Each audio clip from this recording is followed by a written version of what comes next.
Hello friends, जैसे कि हम लोग का टॉपिक चल रहा था स्वतंत्रता आंदोलन में बिहार की भूमिका। तो इस चीज़ में हम लोग चंपारण सत्याग्रह, रॉलेट एक्ट, खिलाफत आंदोलन, असहयोग आंदोलन, जितना भी बिहार से रिलेटेड है उसको हम कर लिए हैं। अब हम लोग सविनय अवज्ञा आंदोलन एवं बिहार देखते हैं। हम लोग का टॉपिक है क्या? स्वतंत्रता आंदोलन में बिहार की भूमिका। जितना भी सब आंदोलन है उसमें बिहार की क्या भूमिका है, उसी चीज़ को हम लोग बस सिर्फ पढ़ रहे हैं, ठीक ना। तो सविनय अवज्ञा आंदोलन में बिहार पढ़ते हैं। जवाहरलाल नेहरू की अध्यक्षता में कांग्रेस के लाहौर अधिवेशन 1929 में सविनय अवज्ञा आंदोलन का प्रस्ताव पारित किया गया, ठीक है। 26 जनवरी 1930 को बिहार में भी स्वाधीनता दिवस मनाया गया। इंपॉर्टेंट हो जाता है यहाँ पे, देख लीजिएगा। 12 मार्च 1930 को गांधी जी ने 78 सहयोगियों के साथ साबरमती आश्रम से दांडी यात्रा प्रारंभ की तथा 6 अप्रैल 1930 को दांडी पहुंचकर नमक बनाकर कानून का उल्लंघन कर सत्याग्रह आरंभ कर दिया।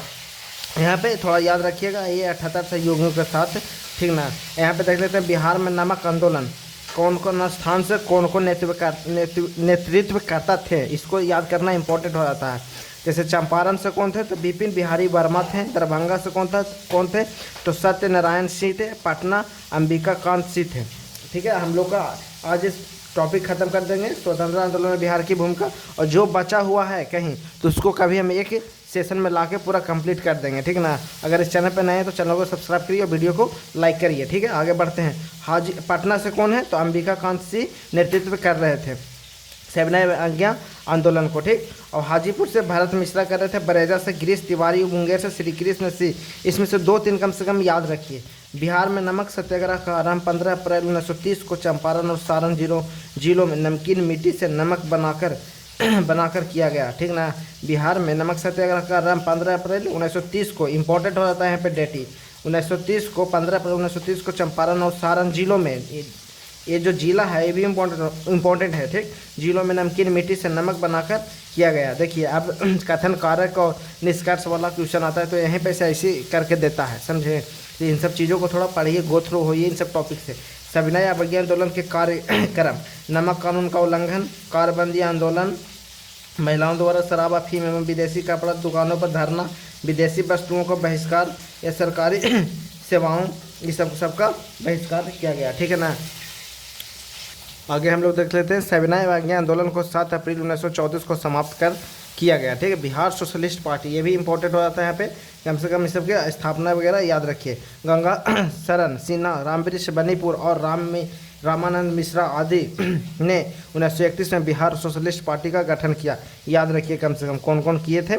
1931 में बिहार सोशलिस्ट पार्टी का गठन हुआ, डेट भी याद रखिए। पटना में अंजुमन इस्लामिया हॉल में बिहार सोशलिस्ट पार्टी की औपचारिक स्थापना 1934 में की गई। इसके अध्यक्ष आचार्य नरेंद्र देव और सचिव जयप्रकाश नारायण थे। यहाँ पे औपचारिक स्थापना कब हुआ? 1934 को।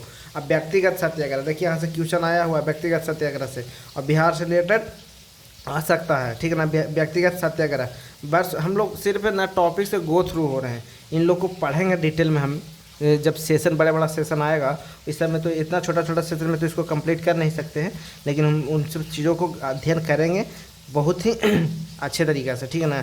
तो व्यक्तिगत सत्याग्रह 1940 में बिहार की रामगढ़ नामक स्थान पर भारतीय राष्ट्रीय कांग्रेस को 53वां अधिवेशन हुआ था, ठीक है। इस अधिवेशन की अध्यक्षता मौलाना अब्दुल कलाम ने की थी, जिससे व्यक्तिगत सत्याग्रह का नारा दिया गया तथा बिहार के श्री कृष्ण सिंह को पहला व्यक्तिगत सत्याग्रह चुना गया। 27 नवंबर 1940 को गया में श्री कृष्ण सिंह को गिरफ्तार कर लिया गया और दूसरे सत्याग्रह अनुग्रह नारायण सिंह बने। यहाँ पे कृष्ण सिंह इंपॉर्टेंट हो जाते हैं।